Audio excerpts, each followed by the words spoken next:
Hi అండి, అస్సలం వాలేకుమ్. Welcome back to our channel. ఇవాళ మనము సేమియా మిల్క్ మేడ్ పాయసం స్టిక్కీ కాకుండా ఎలా చేసుకుందామో చూద్దామండి. దీనికి మనకు కావాల్సినవి చూడండి. అమూల్ మిల్క్ మేడ్ తీసుకున్నానండి.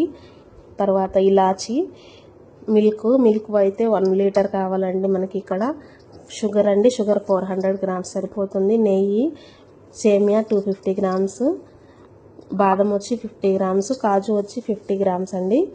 సేమియా నేను సన్న సేమియా తీసుకున్నానండి. చూడండి, మనం పాలు కాచుకోవాలండి.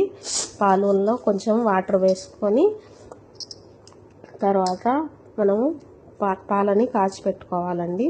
వాటర్ కొంచెం ఎక్కువే వేసుకోండి. పాలు ఎన్ని ఉన్నాయో వాటర్ కూడా అన్నీ వేసుకోండి. ఎందుకంటే మనకి పాయసంలో కొంచెం పలచంగా ఉంటాయండి. మొత్త పాలే వేస్తే గట్టిగా అయిపోతుంది. కొంచెం ఇది 1/2 లీటర్ నేను కాచుకుంటున్నానండి. 1/2 లీటరు, ఇంకో 1/2 లీటర్ కూడా కాచి పెట్టున్నానండి.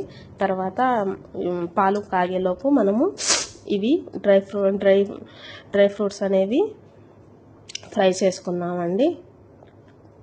చూడండి, దబర పెట్టుకొని గీ వేసుకోవాలండి. ఫస్ట్గా గీ వేసుకున్న తర్వాత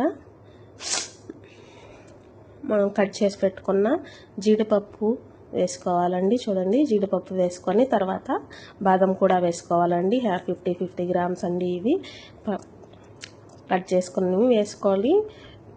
ఫ్రై చేసుకోవాలండి. నీట్గా కలర్ చేంజ్ అయ్యే వరకు ఫ్రై చేసుకోవాలండి.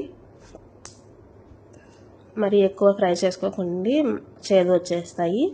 లైట్గా కలర్ చేంజ్ అయ్యే చూడండి, గోల్డెన్ బ్రౌన్ కలర్ చేంజ్ అయ్యే వరకు ఫ్రై చేసుకొని నేనైతే 1/2 తీసి పక్కన పెడుతున్నానండి. 1/2 అందులోనే ఉంచుతాను. 1/2 అయితే తీసి లాస్ట్లో వేసుకునేదానికి పక్కన పెడుతున్నాను. 1/2 అయితే పాయసంలోనే ఉడుకుతాయండి. పక్కన పెట్టుకున్న తర్వాత మనము ఆల్రెడీ తీసుకున్న 250 గ్రామ్స్ సేమియా కూడా ఫ్రై చేసుకోవాలండి. ఆల్రెడీ నేను రోస్టెడ్ తీసుకున్నాను కాబట్టి ఎక్కువ ఫ్రై చేయాల్సిన అవసరం లేదండి. లైట్గా ఫ్రై చేసుకుంటే నెయ్యి వేసుకొని చాలు. మనకు పాలు కూడా కాగిపోయాయండి. ఇదిగోండి, తర్వాత పాలు మనము సేమియాలో యాడ్ చేసుకొని సేమియాని ఉడికించుకోవాలండి.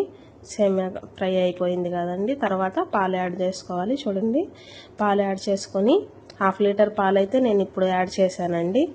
1/2 లీటర్ మళ్ళీ యాడ్ చేస్తాను. ఒకేసారి మొత్తం వేస్తే స్టిక్కీగా అయిపోతుందండి. ఈ ట్రిక్తో చేశారంటే మీరు సేమియా అనేది గట్టిగా కాకుండా పల్చగా ఉంటుంది. చూడండి, 1/2 లీటర్ పాలు వేసి సేమియా ఉడికించుకోవాలండి. సన్న సేమియా కాబట్టి తొందరగానే ఉడికిపోతుందండి, ఎక్కువ టైం పట్టదు. చూడండి, మంచిగా సేమియా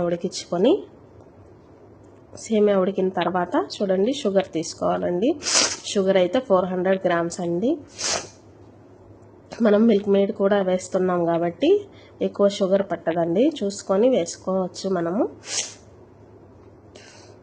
చూడండి, షుగర్ కూడా కలుపుకున్నాక ఇలాచీ వేసుకోవాలండి. 4 ఇలాచీ నేను దంచి వేసుకుంటున్నానండి. ఇలాచీ కూడా వేసుకొని కలుపుకోవాలండి. తర్వాత మనం మిల్క్ మేడ్ యాడ్ చేసుకోవాలండి. మిల్క్ మేడ్ అంటే స్వీట్స్లో చాలా బాగుంటుందండి. ఎస్పెషల్లీ ఖీర్స్లో అయితే చాలా రిచ్ లుక్ వస్తుంది, క్రీమీ లుక్ వస్తుందండి. చాలా బాగుంటుంది మిల్క్ మేడ్ వేస్తే. చూడండి, అది వేసుకున్నాక మనము మొత్తం మిక్స్ చేసుకోవాలండి. మిక్స్ చేసుకున్న తర్వాత చూడండి, కాచిన పాలు మళ్ళీ 1/2 లీటరు ఫైనల్గా యాడ్ చేస్తున్నానండి. ఇలా యాడ్ చేసుకోవడం వల్ల మన పాయసం అనేది స్టిక్కీ కాదండి. ఎంతసేపు అయినా కూడా చల్లారినా కూడా పలచగానే ఉంటుంది. ఇలా ఇదే కన్సిస్టెన్సీలో ఉంటుందండి. చూడండి, కలుపుకున్న తర్వాత మనము ఆల్రెడీ మిగిల్చి పెట్టుకున్న డ్రై ఫ్రూట్స్ ఉన్నాయి కదండి, అది ఫైనల్గా వేసుకోవాలండి. మనము వేసుకొని ఒక 2 మినిట్స్ ఉడకనిస్తే చాలండి. ఆల్రెడీ కాచాం కాబట్టి పాలు ఎక్కువ ఉడకాల్సిన అవసరం లేదండి. 2 మినిట్స్ ఉడికించుకొని ఆఫ్ చేసుకొని